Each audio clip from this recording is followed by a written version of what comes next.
shadows where the whispers dwell, always trying to unring the bell. The red road calls a path less known, with haunted streets where the eerie winds moan.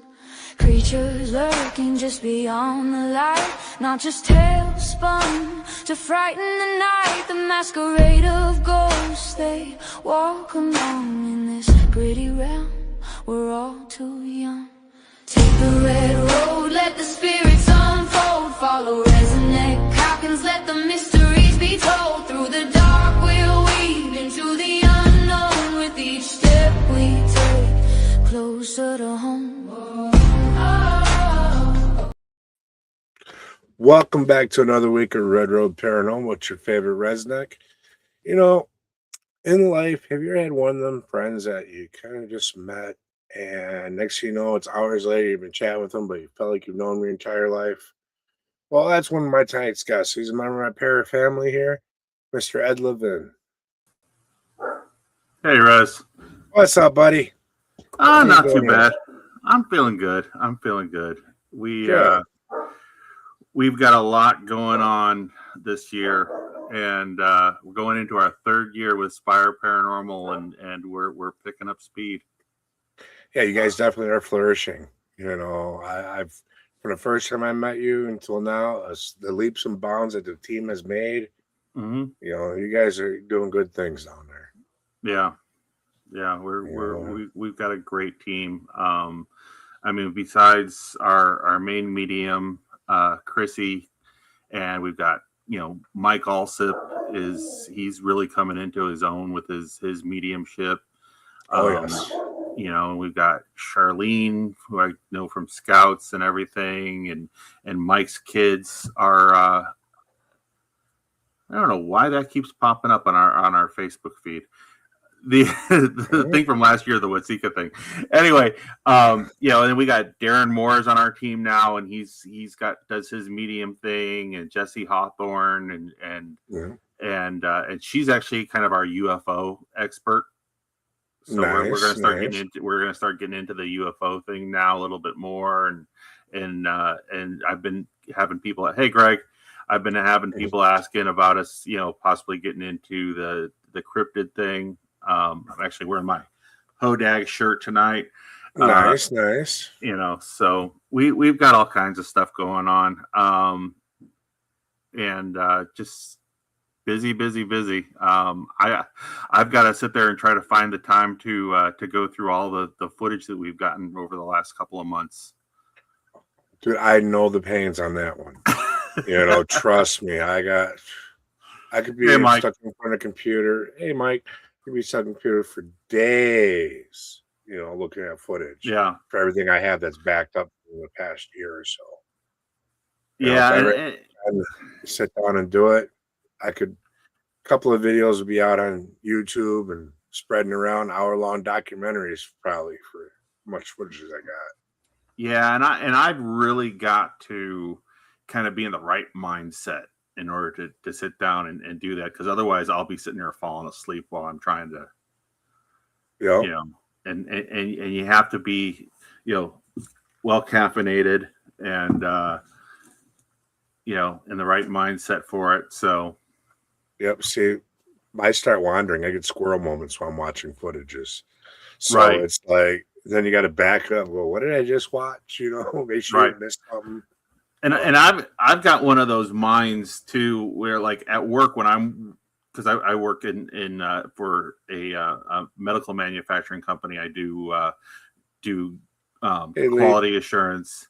Hey Lee, I do quality assurance. So I'm sitting there going through batch records and stuff like that. In order for me to be able to concentrate on that and not have my mind wander off, I actually listen to audiobooks while I'm working.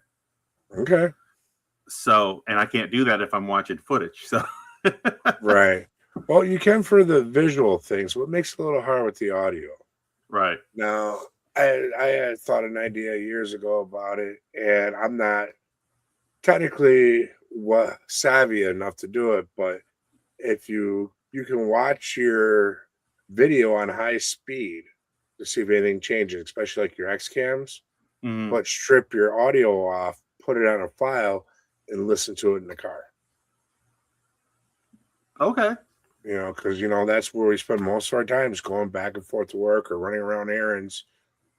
You know, you put it in that file, you put it in, something comes up, you can stop, rewind it, and just mark your time. And if I do find something, to go back and re-listen on your computer or on whatever you're doing.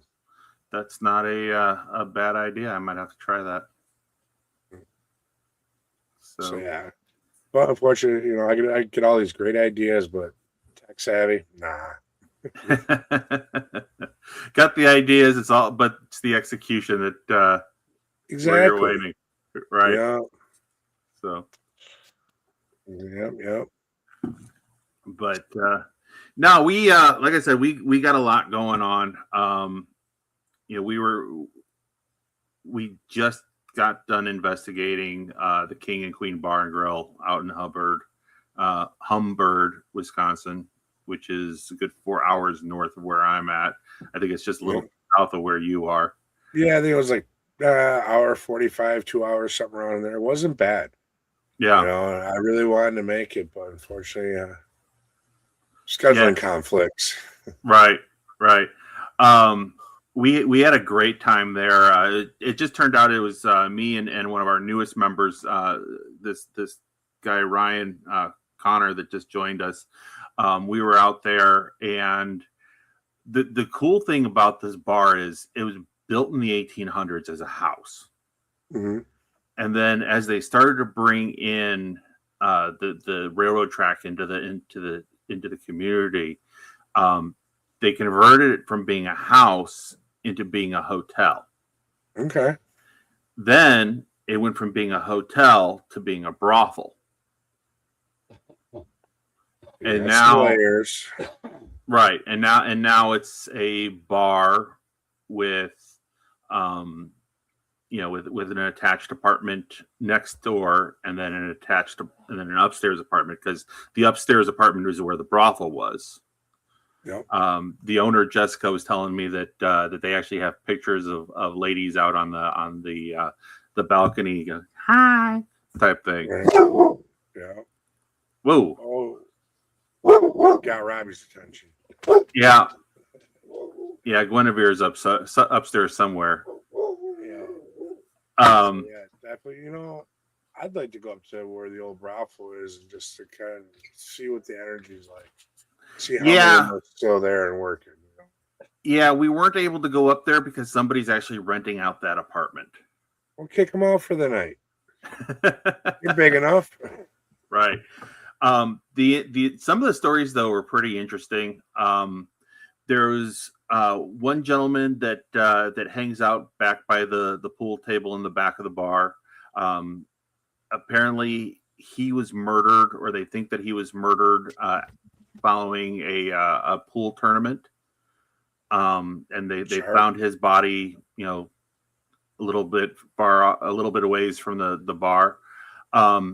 So he's hanging out in there. I guess his brother still frequents the bar, or was going in the bar, and they were talking about how they were picking up on this ghost back there, and he's like, I think that's my brother.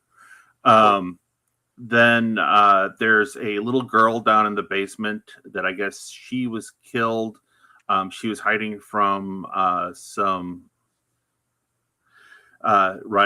sadness and misery.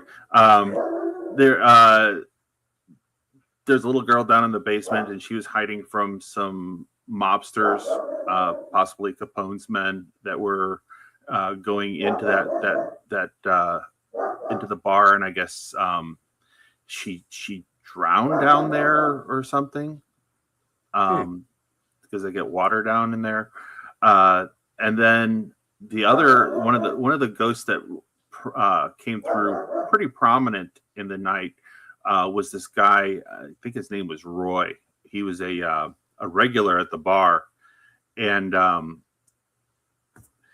he was a regular at the bar, and they actually have some of his ashes and this like little shadow box built into the front of the bar. And the cool thing about that was that I was actually serving him his favorite drink. The owner of the bar said that we're welcome to, pour drinks or whatever while we were there. And she was actually on our Facebook Live because we were doing a live at the time. And she was telling me that his favorite was a Windsor and Coke. Windsor being Canadian whiskey. Yeah. So I poured him a Windsor and Coke, and I actually happened to have some of Bill's nuts with me, so I dumped some of Bill's nuts out on a napkin for him. Sweet and salty. Yeah, if you can't have Bill's nuts, you gotta try them. They're delicious. Gotta have Bill's nuts in your mouth. Yeah. But he seemed to enjoy that, and the cool thing was, even though he wasn't able to make it out with us, Mike Alsip actually was on our Facebook Live with us, and he was actually kind of remoting in, which was really cool. Him and actually Jesse Hawthorne were both kind of remoting in. And kind of telling me like where the little girl was in the basement, and interacting with Roy and stuff like that. So that was cool to see them kind of expand their talents that way. And from a medium side to do that, it's interesting. I've done it a few times. Actually, Gwen called me up last summer before we hung out from a location, had me kind of do it, see what I picked up. And it's weird because you're picking up all this stuff you don't know anything about. You don't even know what town you're in at this point. And you'll pick up things that just blows your mind. And then you go, oh, yeah, well, this is known here. And they tell you everything. And you're like, wow. Yeah. So I'm still trying to figure it out, but I really enjoy doing it. Yeah. Yeah. I might try a few things, experiments with them if they're not able to come out to stuff. I've been told that sometimes if they give you an item that they can focus on, that will kind of help a little bit with that type of thing. Mm-hmm. So we'll see what happens. Of course, I prefer to have everybody out with us when we go to these places, but not everybody can make every event. So yeah, I prefer boots on the ground myself, to actually be in the location, to feel every nook and cranny and vibration there. But sometimes, like you said, you can't make it. So when you're able to tap in from a distance, it's interesting. I know I've worked with Diet in the past, with her doing a walkthrough with me. And she wasn't even looking to see her. I had my phone going, I'm showing everybody around while I'm doing this. Mm-hmm. You can see the room and all that. Not even paying attention, and she's picking up on everything there. You know, it's like not even looking where we're at. Watch your step there, type of thing. What mediumship abilities can do from a distance. Right. It's a cool concept, cool thing that, I think everyone should probably try to practice. Yeah. I noticed one of the notes that popped up on the screen here was trigger object. Trigger object is more when you bring an object that has something to do with what the spirits that you're interacting with. Actually, when I go out to your drink, that's the trigger object right there. Right. The Windsor and Coke. Right, the Windsor and Coke and Bill's nuts were the trigger objects.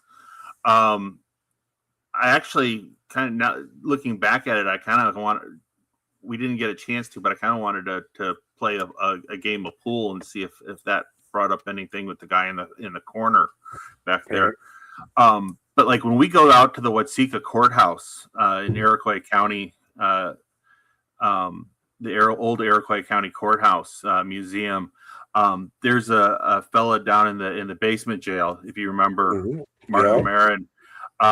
When we go down in there, I actually bring I have a snake whip, and the story behind Martin Marin is that he murdered his son, beat him to death with a snake whip, and did a few other things to him.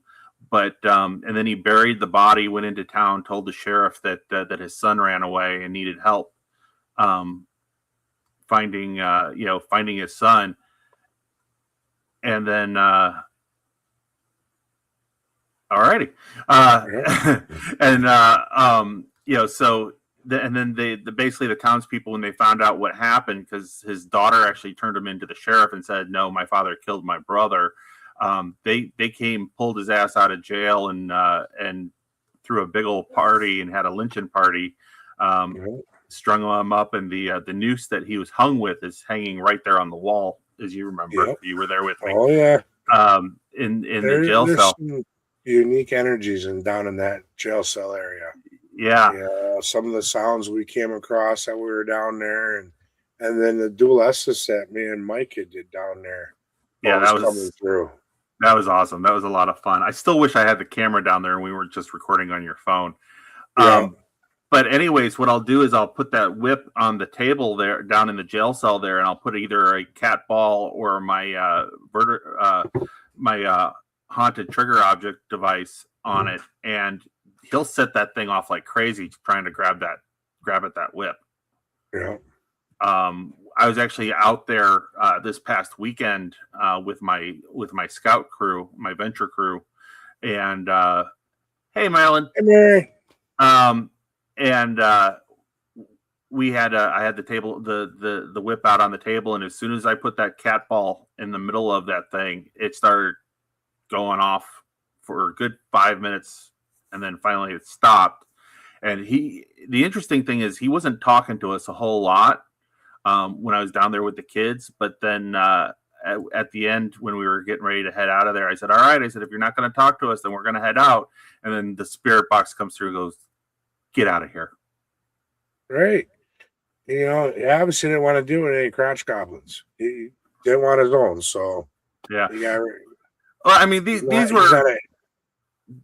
17-year-old kids, so they weren't really crotch goblins at that point. Teenagers. Yeah. So, but we had a good time with the kids out there. Diana, the curator of the museum, is awesome, and she always treats us well, and it's such a fun building. I'd like to try an experiment down there. Take a deck of cards and a couple of shots, set them up on the table, and let's play a round of cards and see if we can get them to play in with us. It's funny that you should mention that, because I was actually talking about I wish I had a deck of cards that we could play poker or blackjack or something, or spades or whatever. See if we could get them, because we know that he's the most prominent spirit down in the jail, but as we found out when you were down there with us, he's not the only one. Oh no, by no means is he the only one. No, there's a couple of them down there. I still love the way when we were doing the double SD session where you're like, I hear a woman's voice and it's not real loud, and all of a sudden Mike goes, "She's a bitch." Yeah. you never know what's going to come through on them. Yeah. And especially if you kind of zone out and listen enough, not only will you get the direct answers you're looking for, but you'll pick up the conversations that they're having on the other side, back and forth. Right. Yeah, like Mike said, his two kids are down there with him too. Yeah. I didn't like the what was that? The boiler room, that back corner, the repair shop area. Yeah. Like that was the only spot in there I didn't really care for. Yeah. It was just that whole ick to it. Yeah. I did actually confirm with Diane that back wall in there where it's got like all the blackened wood and everything like that, that actually was the coal room. That's where all the coal came in at. So that's what all that is the residue from the coal. Yeah.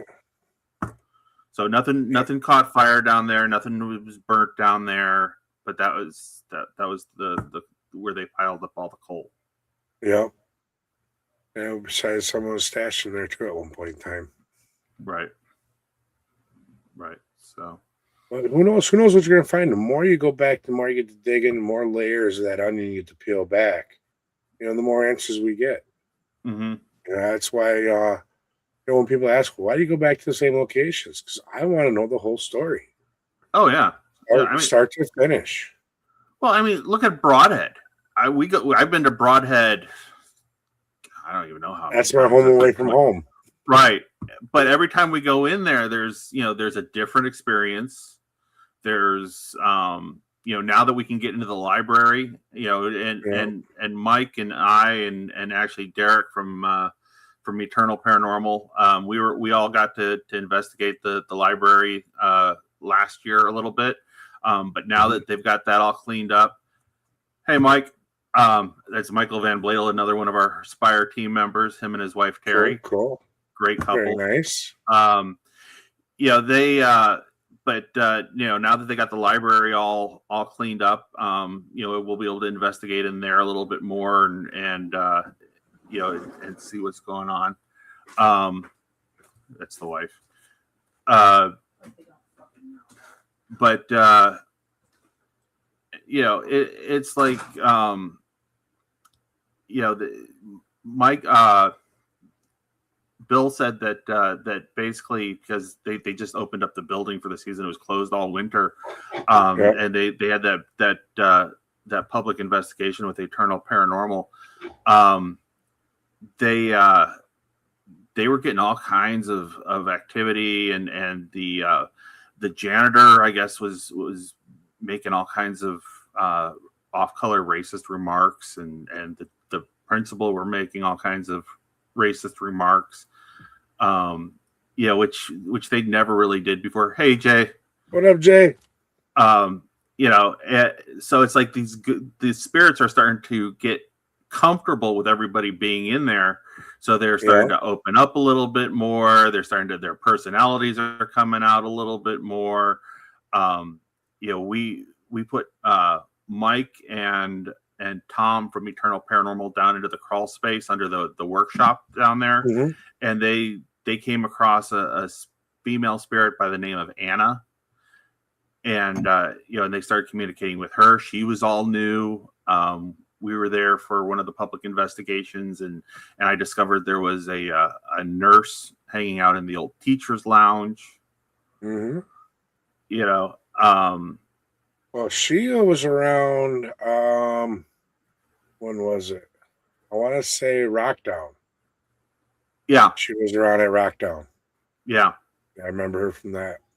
Yeah. So, I mean, and I think that the spirits there kind of come and go as well. I mean, you've got your mainstays there, the principal, the janitor, of course, the elementals and a bunch of the kids that are always there. But then I think they've got some that kind of pop in and out and aren't always there. Mr. Scott, the science teacher, he seems like he's there some of the time. Yep. I haven't interacted with him yet. Yeah. Yeah. I recently got to interact with Susan Sally. I don't know which one we want to call her yet. I haven't decided. She would be like the principal's wife. I actually picked up on 2 different names regarding to her. So I almost wonder if,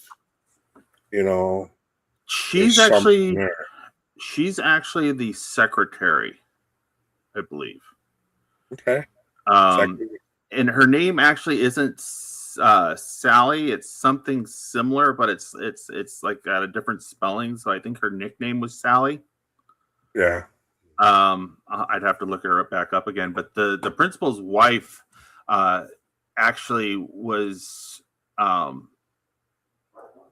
She's not there. Yeah.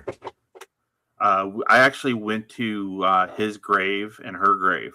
They're buried at the cemetery right around the corner. He, interestingly enough, he was a Freemason. Okay. And of course, the building was built by Freemasons. It's got the owl on carved into the stone there, and she was one of the Sisters of the Eastern Star. Okay. She's got all the emblems and everything on her tombstone. Interesting. Yeah. We'll have to take a ride. We'll have to take a ride over to the cemetery and check it out. Yeah. You know, what I would love to do, I know we aren't able to, with that cemetery being right down the road from there, I'd like to set up, two separate investigations, one in the cemetery, one at Broadhead, and see who actually goes back and forth along them tracks. Yeah. Yeah, that's something I've always wanted to do, but I know can't do it. They won't allow it. Hmm. Yeah. I mean, we can go if we go in there during the day. We probably could. Yeah. I've got walkie talkies that have enough range on them. Yeah. Or use our cell phones or whatnot. Yeah. We could try that during the day sometime. Yeah. I think that'd be very unique to find out who travels back and forth. Yeah. Because that building's been there forever. Yeah. So just about everybody in that town in the past till the present has probably passed through them doors at one point in time or another. Yeah. Yeah. And I believe that there's a portal in the crawl space underneath the workshop. Yeah. So, and it's interesting because Broadhead has a tendency to draw in spirits that are connected to the people that are investigating there. Yeah. Well, we all carry our loved ones and our guides with us everywhere we go. It just might be a location that we're more in tune and apt to actually hear them and experience them. Yeah, because I've had investigations where other people's loved ones have come through at the strangest times. Yeah. We were doing a learn to investigate night, and a friend of mine was out there with his daughter, and his daughter had a stepfather that had passed away recently, and the stepfather came through during our investigation from there, which kind of freaked her out a little bit, but we got through it. But that has happened. I know Bill has said that his father has come through here and there. But if you think about it, you have your equipment out, you're actually openly looking for spirit communication. So if your loved one's following you, they're going to say, hey, here's my time. I can get my last message out. Or I can say something to let them know I'm by you.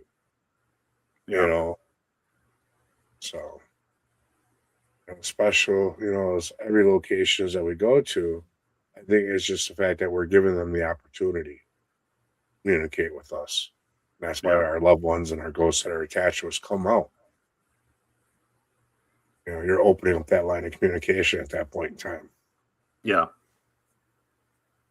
exactly. So, it's interesting when you get into these different places and see what's going on.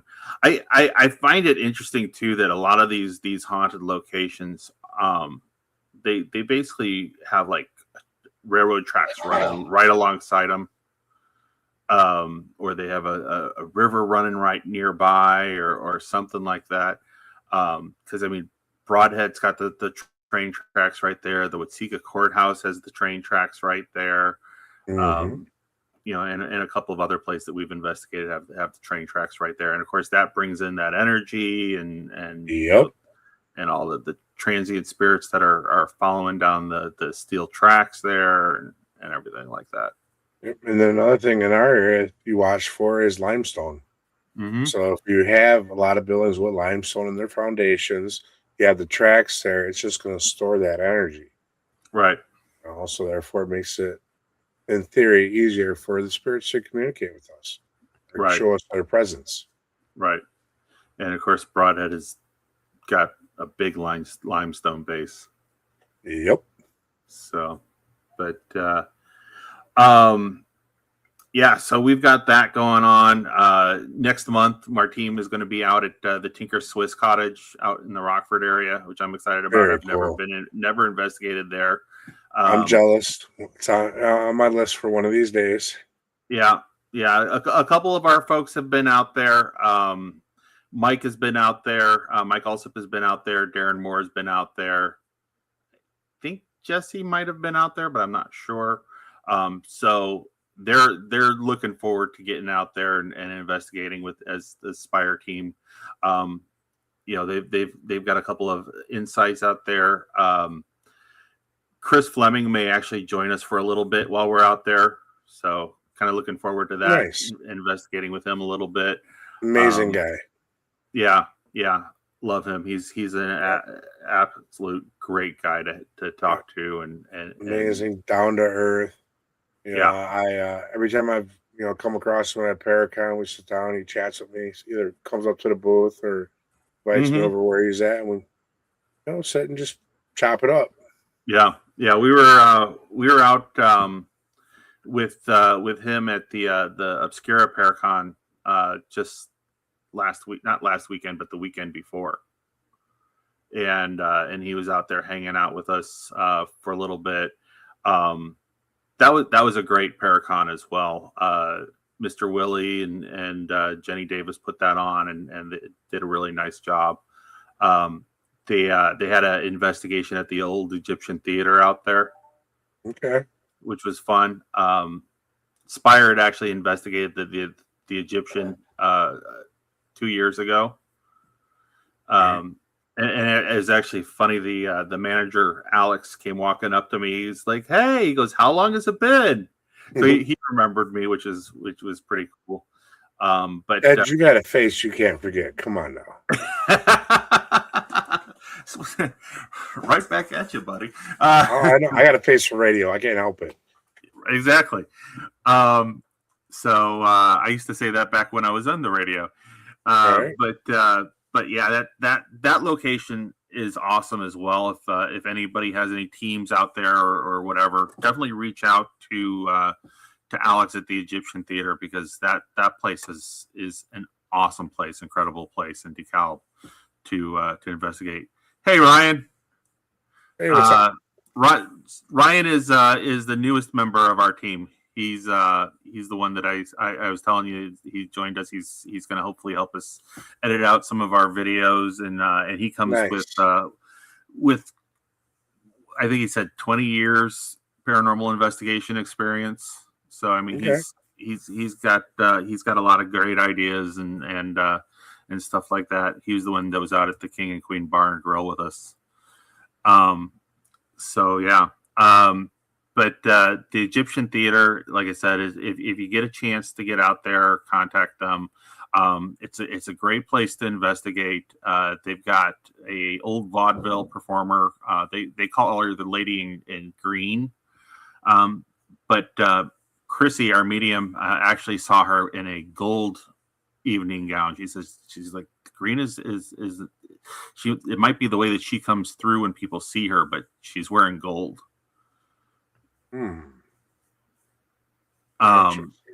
But and she's actually, her name is Ida.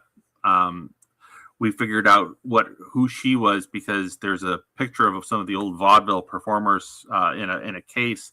And when Christy started describing her to me, I'm like, wait, come walk over here and let me show you this case. And she's like, that's her.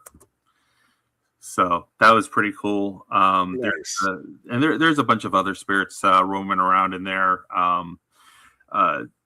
There's a guy that used to work there that unfortunately had a heart attack and passed away in the building. He's still hanging around, and there's a couple of performers that are down in the dressing room area. One is very upset and is always crying in the bathroom. Stuff like that. So a lot of really great entities and experiences in that building as well. And it's absolutely gorgeous. It's one of 7 Egyptian themed theaters left after, I guess back in the 1920s, there was this big boom that they were building all these Egyptian buildings. And that's one of 7 that are left. Nice. I have to put it on my list. Definitely. I enjoy doing theaters. I don't know. To me, a theater is more like fun and play than it is work. Because there's some investigations, it's like I feel like I gotta actually work and feel back. Where the theaters, that's a whole different feeling. Yeah. Every theater I've been in, it's not like your typical investigation. No, they tend to be. Is it near the courthouse you were showing me? No, it's not near the courthouse. So the courthouse is in Waseca, Illinois, and the theater is in DeKalb, Illinois. Yep. Yeah, they're a grip apart, my friend. Yeah, good bit of distance between them. But yeah, theaters are always fun. And I was a theater kid in high school. I mean, I played football and everything too, but I was a theater kid in high school, and I like to get up and do karaoke and ham it up. So anytime we get into a theater or someplace where there's a stage, I'll start singing or Right. actually when we did the Egyptian theater, I pulled out the monologue from Hamlet, the last poor Yorick, I knew him, type thing, and I can see you doing that. So anytime I have the opportunity to be a ham or be a little bit goofy, I'll definitely do that. And of course, if anybody else wants to on the team, they're certainly welcome to as well. But I tend to be the goofy one. Though, I'm gonna be quite honest with you. Sometimes there's times to be serious on an investigation, and there's sometimes you need that goofiness, that joking around. Because that will change and raise the vibrations of the area. Oh yeah. I was recently out on one where we were down in a basement and we weren't getting much energy. So I started cracking jokes, and all of a sudden equipment's all going off everywhere. Yeah. We gotta remember that. They still have their personality that they had when they passed. Yeah. So if they liked good humor, it's a good way to break the ice. Yeah, and while we do take what we do seriously, especially when we're going into private homes or trying to assess a business that hadn't been investigated before, we definitely want to take things serious, but at the same time we don't take ourselves too seriously, and as a team we do have a tendency to joke around and give each other a little bit of crap here and there. When we were out at in Waseca, was it last year in August when we were investigating the building? We were in the chapel up on the second floor, and Mike and his son were sitting there talking about the room and stuff like that, and I happened to kind of like be at the far end of the room, and I didn't really hear them the preach. Yeah, but Mike sits there. His son says something, and Mike went preach, and I heard Mike say preach, and the way he said it was kind of breathy or whatever. And I thought it was a disembodied voice, and I'm like, did you hear that? What was that? Type thing, and Mike just went with it and let me think that I heard a disembodied voice for a good, I don't know, I think it was probably like an hour. Way to go, Mike. Yes, I got permission to be on here. The only permission you needed to be on here was from me. Yeah, no. So like I said, we have a tendency to give each other crap about stuff, and so I got a lot of crap over that preach thing, and we have a good time when we get out there and do stuff. Yeah. Well, heck, we locked Mike in a closet, let the spirit close the door and everything. We left him there for a few minutes. Yeah, that was at the Roth House. Yep. Yeah. Let the door close and just kind of sat back and go, what's going to happen now? Yep, we definitely did that. And of course, every time I end up at Broadhead with you, we have to go through all these safety meetings. Yep. And got to be safe. Yeah. And of course, I don't know how safe we are after the safety meetings, because a little less ambition and a little more willingness to do whatever, the whole FAFO thing. Right. So I will say Broadhead is the one place that I feel comfortable enough to do that. Yep. When I'm investigating or whatnot. Otherwise, I don't typically do any of that type of stuff when I'm out on an investigation. But Broadhead, I tend to let my hair down a little bit more, I guess you could say. Home away from home. Home away from home. Have some candy and have a good time. Yeah. We locked Derek in the crawl space under the stage at Broadhead. That was a fun, and then I stuck a camera down there with him and recorded him while he was down there. Oh yeah, and he's down there, and we start like beating on the stage, and so he's like, oh my god, what is that type thing? Straight torture. Yeah, that was a lot of fun. So like I said, we have a good time, and like you said, the spirits they tend to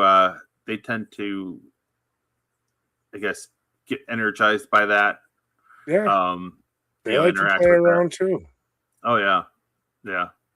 So, but yeah. So now I want to backtrack here. You're talking about getting into UFOs and cryptids and all that. Mm-hmm. So have you ever seen a UFO yourself or experienced any kind of evidence of a cryptid? I have seen a UFO. Okay. Or at least I think I saw a UFO.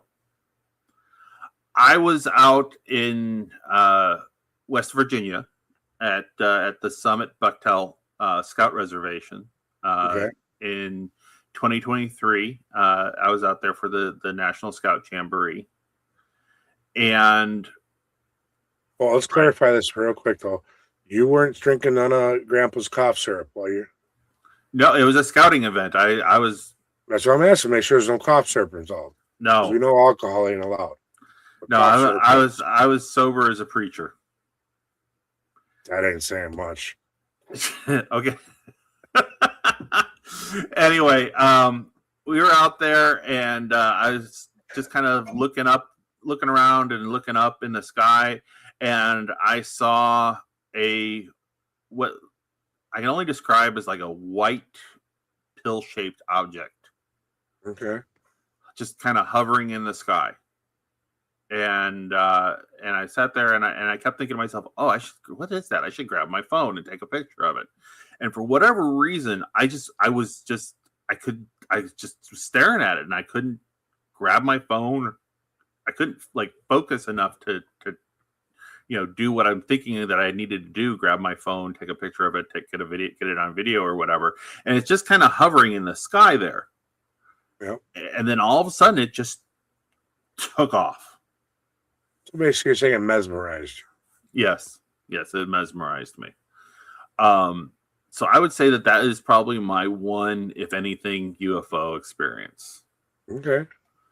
I definitely believe that there are other, creatures life or whatever forms out there. I mean, it would be pretty pretentious for us to think that we're the only living, sentient, thinking creatures in the universe, the galaxy, whatever. Yeah, I refuse to believe that this is the only rock the Creator put life on. Right. Sorry, there has to be other life out there. Right. And I honestly believe that that they were definitely interacting with the ancient Egyptians, the ancient Aztecs. I mean, there's all kinds of proof. Plus, I mean, you've got the Egyptians were building pyramids, and they were worshiping, all the sun god and moon goddess and all that type of stuff. And the Aztecs were building pyramids, and they were worshiping all the same type of entities, and they were worlds apart, type thing. I think some cryptids could possibly be confused, could be ETs, or we could confuse extraterrestrials as being cryptids. Very well possible. There's I know that there's the theory that that Bigfoot is actually are actually aliens. Yeah, I've heard that one. You know, well, if you also think about it, though, you know, who says that we're not the aliens? Who says Right, Bigfoot wasn't here first and we were genetically made to be here? You know, there's, I believe, right, what's Polynesian gene that right. only 5 cultures across the whole world have. Native Americans are one of them that have that Hmm. one gene in their system, but no one else does. So Right. if we're all from the original clans that were here, who says that Hmm. we didn't start off as ETs and then evolved into what mankind is now? I kind of wonder if we're not some alien culture's reality TV show. Either that or ant farm. Exactly. Same thing. Ant Farm Yep. reality TV show, Truman Show, Yeah. whatever. They put Right. us down here and said, okay, let's see what you know what we can get them to do or what they'll do if we leave them alone, type thing. And you know, maybe if things start getting a little bit too boring or whatever, they'll drop in and give us some kind of new technology for us to play with and blow ourselves up with, and you know, and Mhm. whatnot. Um, you know, I've had that conversation multiple times over the years that, you know, maybe Yep. we're just kind of, you know, the earth is some kind of big arena and they just kind of stick us all in here to see What how quickly happens? we can. Yeah. Some teenage aliens, you know, biology class experiment. Right. You know, for all we know, you Right. know, and yeah, and yeah, I do wonder though when they drive by, do they lock the doors on their spaceship, say, "Hey, they're not evolved enough yet. They didn't get to the next one." Mm-hmm. You know, Mm-hmm. because we are a pretty violent race. Yeah. You know, and what are they? Are they evolved more? Are they just as violent as we are? There's so many unknowns. We would like to think that they're highly advanced and evolved and peace and love, but that's not always the case with some of these reports. Yeah. Yeah. You know, and now, you know, it used to always be everybody talked about UFOs and things like that, but now they're starting to talk about um underwater UFO, well, underwater. USOs. Yeah.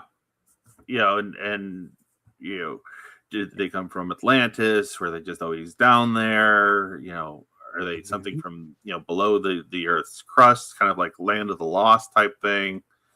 Well, we would have some of these answers, but we spend more time overall exploring space than we have our own oceans.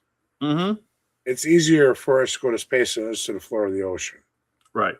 You Right. know, so that's where we have expanded our knowledge. But yeah, who knows? They could have came here, landed, made a base of their own in the ocean, or is Mm-hmm. that where their original base is from and they're coming up and that's where they created us? Right. Right. You Yeah. know, then you got the ones that, you know, they see flying in the mountains. Yeah. You And know. when you think about it, we haven't really explored space all that much. The Nope. farthest we've gotten out there, you know, manually or manual flight, the farthest we've gotten is the moon. Yep. And remote flights, the farthest we've gotten is Mars. And you know, Hmm. the Mars rover, they keep saying, you know, they're like, oh, there's, you know, they've seen footprints or you know, tire treads, or you know, they've picked up this or that, or the Mars has gotten like this weird image that like something like a shadow of something out there. But Yep. then, you know, it's and like as soon as they put that type of stuff on TV, then they're like, oh no, it was something else. Yeah. Same thing you did with the moon. Yeah. So I mean, you know, we definitely don't have warp light, you know, faster than light travel yet. So you know, if they're Well, sharing their technology, they're definitely keeping all the good stuff to themselves. right. Yeah. Or the government's keeping it under wraps. Right. Uh, Right. that's how I think a lot of technology sits, and it just kind of sits on a shelf for them to play with when they want. And Mhm. eventually, they'll release it. Right. Right. I don't know. What was there are But, military officials say there are underwater bases in isn't- Antarctica. Hmm. yeah, Okay. and there's restricted flyover spots. supposedly there's pyramids up in the ice caps there that Yeah. are underneath the ice that we can't per se go and look at or can't look at on Google Maps or nothing because they have it blocked out. Yeah. Well, Yeah. why would they have it blocked out if they weren't trying to hide something? Yeah. And supposedly they've discovered whole like highway systems and stuff below the oceans. Yep. Yeah. Was it Bethany Road or something like that? Is one of them. Yeah. Starts on land, goes right out into the ocean to God knows where. Yep. Yeah. So yeah. So we're coming up here a little bit on the hour mark. So first thing I want to say is give you a chance to self promote any events you got coming on. How do people get a hold of you? Yep. Everything you got going on, a whole ball of wax. All right. So May 30th, we have public investigations going on at Broadhead Manor. We're doing 2 sessions. We're doing a daytime session from noon until 6 p.m. And then we're doing a nighttime session from 6 until midnight. The noon to 6 p.m., that one is $35. The nighttime one is $45 because there's pizza involved. If you want to do both, it's $60 for both. So you can spend the whole day there with us. That's the team well will, worth it. Yeah, the team will be out there all day, doing that type of stuff. And of course, we love Broadhead. We'll be out there again in June for the Bearded Brawl. That's I think that's June. Hold on, I can tell you here because I will be there. It's 5th and 6th. June 5th and 6th. Yes. Yeah, the 6th is the brawl. The actual event. I'll be down there all weekend. I'll be out there as well. On June 13th, we'll be at the Chicago Paranormal Convention. That one's in Countryside, Illinois. That one's run by Jack Chavez. Yeah.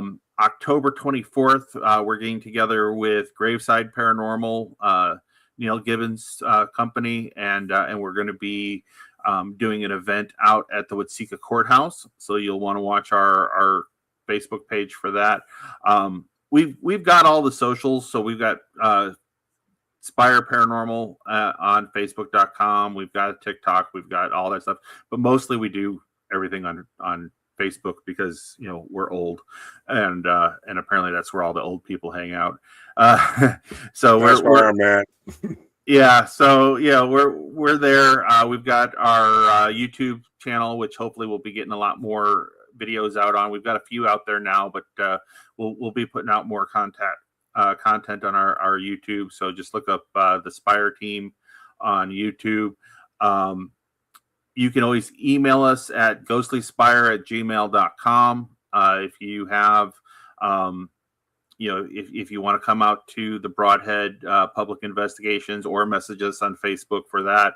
And then also, if anybody out there has a home or business that they think has got something going on in it, you can certainly contact us that way and talk to us about coming out and visiting your home. We do house calls and business calls. Also in November, we'll be out at the Days of the Dead convention with Tribe 3 and the Cryptid Convergence. So we'll be out there in November. I'll be out at the New Orleans Paracon. We've got a vendor table. I'll be out there with you, Rez, and we still have to figure out where we're stopping on the way out there and on the way back. Yeah, I know. There's so many places. Food wise, I already got a couple ideas, but as far as for fun and for investigating, I don't know yet. We gotta do a collaboration while we're on the road together. Yeah. So that's coming down the pike, guys. So make sure you keep an eye open for that. Rez Inspire, we're gonna light it up. Right. We're in talks right now with the Rialto Theater, or not the Rialto Theater, I'm sorry, the Genesee Theater in Waukegan, to do some ghost tours and stuff there. So definitely, watch our Spire Paranormal Facebook page and everything else, and as the events are booked and we get things going, we'll definitely be posting it all out on there and letting people know where we're going to be. Very cool. Now we got a few minutes left. Anywhere in the world you could go to investigate. Here, overseas, where's your number one bucket list place? Oh God, there's so many. Money is no option. Mm. Access is no option. Anything you could dream of. Honestly, the White House.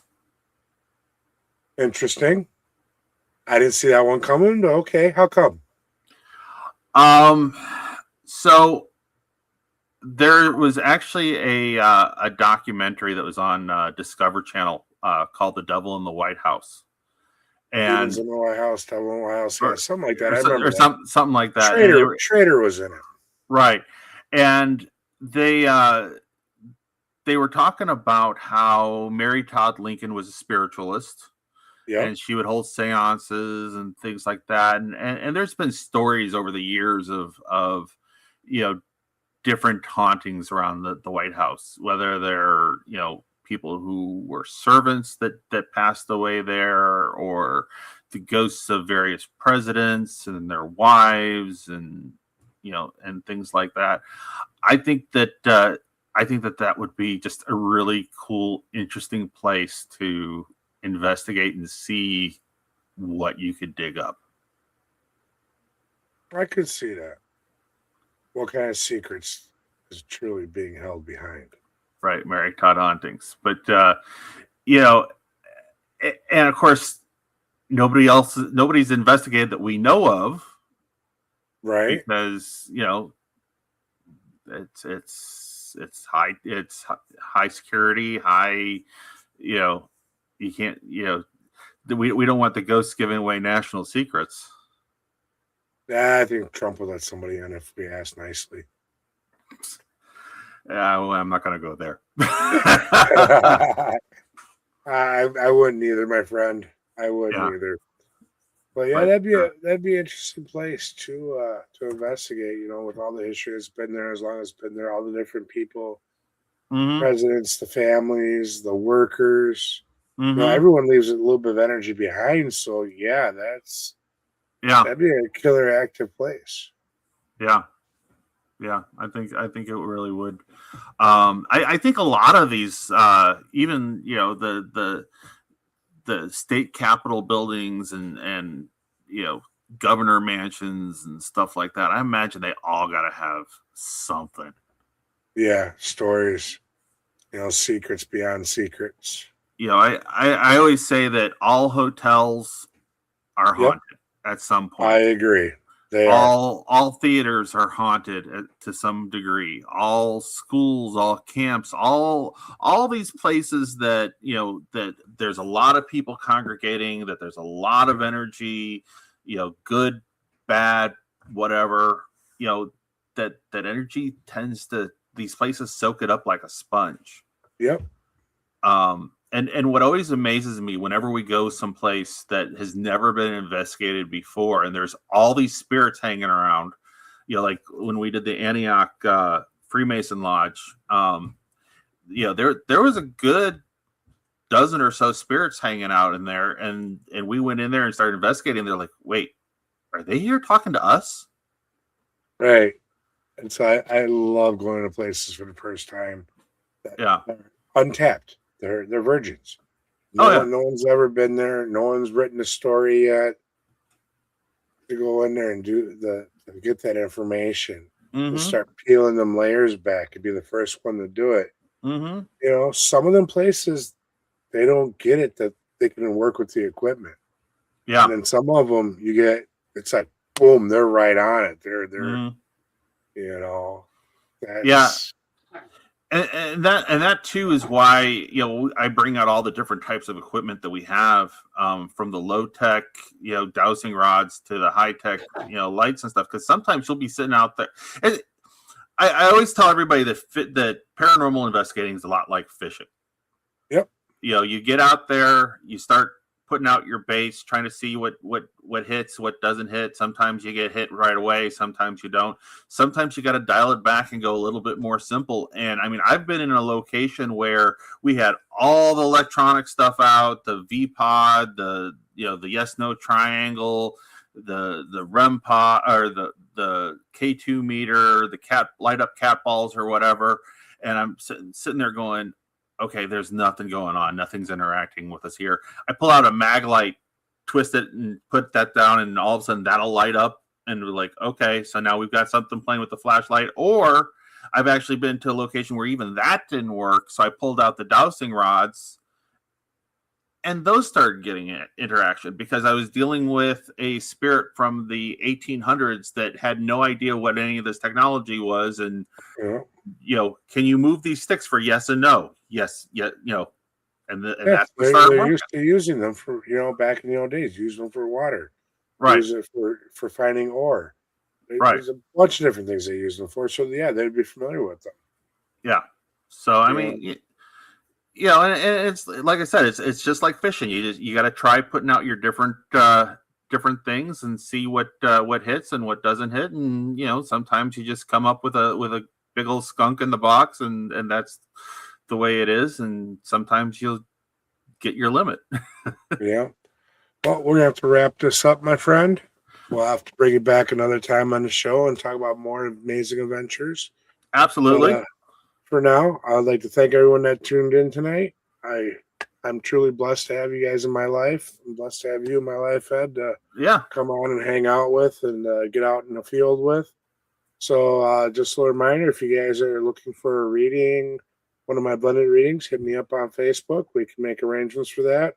Also, you can also get some of the swag from Red Road and Reznek from Reznek Inc. That's INK Inc. At the Printify store. Yep. So other than that, Gwen, take us away. Yep. Spire has a store too.